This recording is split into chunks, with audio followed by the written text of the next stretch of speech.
Well, hi there and welcome to Home Wizards. I'm Cindy Doe. Hi, I'm Eric Stromer. And we love to improve your home and improve your life. And have you ever considered using a pant hanger or a belt hanger to put all of those little, spools of ribbon that you might have? Man, there's a lot. Is it quick No, I haven't. That's a great idea. Here's how I've done it, and it's really not working for me. So I'm very excited about talking about this segment. We have Christmas wrapping paper. We have old birthday wrappings that are beautiful from people that spent beautiful amounts of time and energy wrapping these great gifts, and we want to try and recycle them and use them. Where do they go? They go in a bag. Where's that bag go? Crammed in the corner of a closet. And how do we find it? Well, we don't. Or we pull it out and it's all wrinkled and, it should be thrown out. I mean, there's just no order to it. So let's talk about how we can really create these amazing crafting closets and places where we can, find what we're looking for and make tremendous gains in our lives as it pertains to crafting. Because the idea is whether you're wrapping a present or you're creating some fun little scrapbooking project or whatever it is, it comes with supplies. You got to have all the stuff. Listen, trust me, I know. I find the scissors, the glue, the paper, the pens. It's all on the floor of my house because my daughter's a fine artist. The glitter. But she doesn't put it back.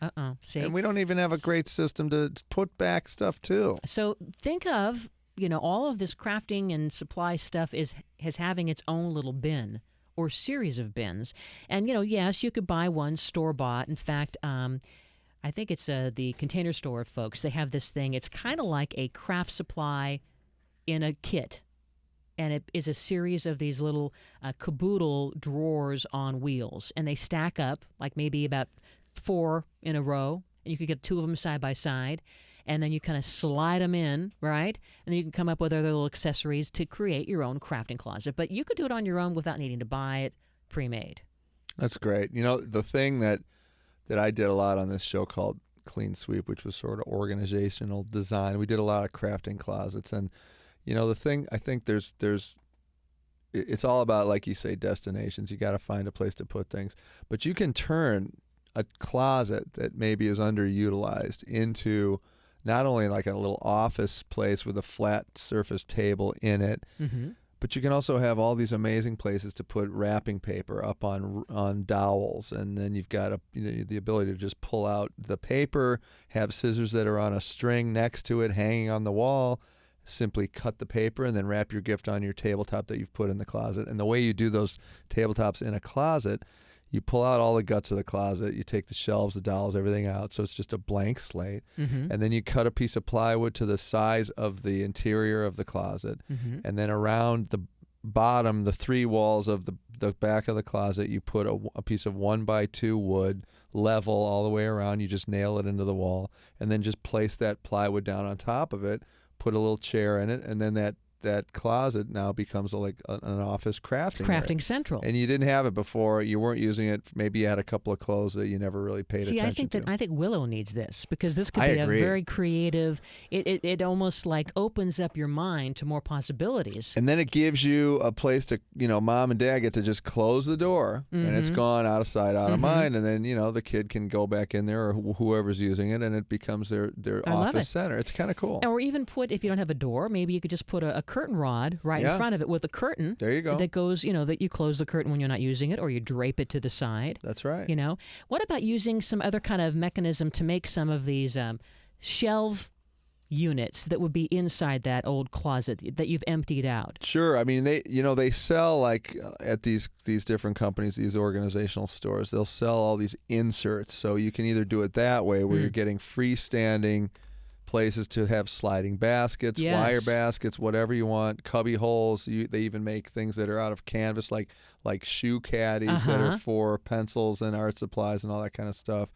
Or you can make your own shelving, and again, it's that same system of putting the 1x2 wood around the back 3 walls and then the shelves lay out on them. Or you can go ahead and add, L brackets for traditional shelving systems. Yes. So anything that gives you the ability to kind of get stuff vertical up and vertical, you're ahead of the game. And I love the idea too is as you're kind of sizing up, like anything, like any project, you have to kind of size up, right, what your space is and then the size of your supplies. Right. Because before you start buying things, let's say you have all long, wrapping paper right? Right. And so these spools of long wrapping paper, well, how are you going to put that in? Versus maybe you have a lot of little small bottles, of crafting gems and sequins and little knickknacks for your your scrapbook, supplies, things like that. Exactly. I mean, I think you have to kind of assess what is it that you're really doing. Are you somebody that's using a sewing machine and fabric? Are you somebody who's using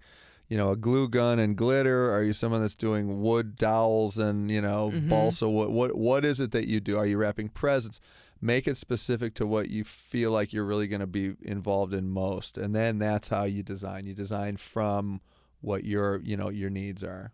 If it's an art station, you're going to want to have a place to put all your paints, your brushes, your paint thinners and your gessos and all that stuff. And don't forget pegboard with that too. That's right. You could have pegboard against the wall and then kind of slide in some of these small little containers to hold those very supplies. That's exactly right. If you're somebody that's into, beadwork, you're going to need clear glass jars or plastic containers. Shoe boxes, plastic. You want to be able to see all of your supply. Yes. If you're making jewelry, same thing. All the little stones and the little pieces that you're going to use to assemble these things are going to need to be seen. And they're going to have to be up on a shelf somewhere where you can easily find them, like a spice drawer. You don't want that to be chaotic. You want to be able to pull from everything that you're going to use and always have the ability to put stuff back, take it out. Right? And don't forget, we love our mason jars. I mean, you could fill those mason jars with like buttons or shells or any kind of collectible thing that you use for your crafting. And also, imperative is a really high quality light that is going to either slide out from a wall or be on an arm, a spring-loaded arm, or just a great desk light that provides the adequate amount of lighting for you to see minutia. You're going to be able to get that, almost like a jeweler's light, something that you can really see what you're working on, your workspace light. And I love the idea of getting a few clipboards and attaching those to the wall. And so now you're keeping not only an inventory of what is in your craft closet, but your upcoming projects and needs you still need for future ones. That's exactly Eric right. Stormer, Cindy Dole, you're listening to Home Wizards. We have more fun to talk about because we love to do this. We improve your home and we improve your life.